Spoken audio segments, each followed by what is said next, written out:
In the last videos, we introduced the ideas of kinematics of rotation and forces, or more correctly, torques in rotation. Now we will change tack and talk about rotational kinetic energy. Rotational kinetic energy works a lot like linear kinetic energy. The formula for rotational kinetic energy is 1/2 I omega squared, which you'll notice is analogous to the equation for linear KE. Rotational KE can be used in conservation of energy just like linear KE. In fact, it's also measured in joules. The two frequently occur at the same time. We will see this in two examples. Here, we see a bucket being lowered over a pulley wheel. The bucket has a mass of 2 kilograms and is initially at a height of 4 meters and not moving. The wheel has a mass of 10 kilograms and a radius of 0.2 meters. As the bucket descends, the wheel turns. The rope does not slip on the wheel. What is the velocity of the bucket when it hits the surface of the water?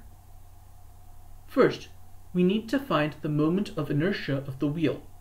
That's 1/2 mass of the wheel radius of the wheel squared, or 0.2 kilogram meters squared.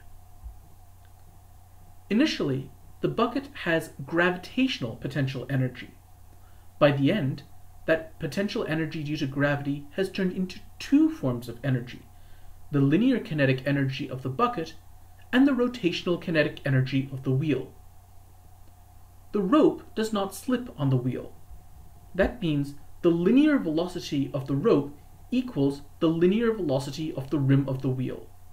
But the linear velocity of the rim in turn equals radius times angular velocity. So we substitute that in this last equation. This gives us an equation that contains only the velocity of the falling bucket. So we can solve for this velocity. Solving, we get 4.74 meters per second. That is the speed of the falling bucket. This is less than it would have been had some of the potential energy not gone into turning the wheel. I won't go into the calculation, but had the wheel not been there, the bucket would be moving at close to 9 meters per second. A related puzzle is an object rolling down a ramp. Here, we see different objects rolling down a ramp from an initial height of 1.5 meters. Rolling is a motion that combines linear and rotational motion. Notice that the objects all have different accelerations. That's because even if they have the same mass and radius, they still have different shapes and therefore different moments of inertia.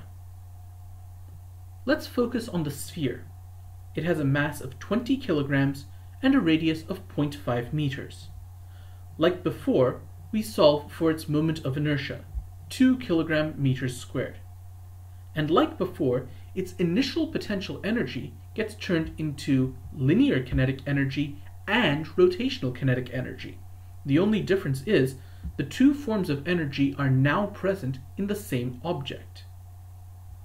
Since the object rolls without slipping, the angular velocity is v over r, and we can substitute that in. And so we solve for the linear velocity of the sphere in a very similar way to how we did before. The linear velocity of the sphere, once it reaches the bottom, has a magnitude of 1.69 meters per second. In this video, we discussed how kinetic energy of rotation can be used as part of a broader conservation of energy puzzle. In the next video, we're going to discuss momentum in rotation.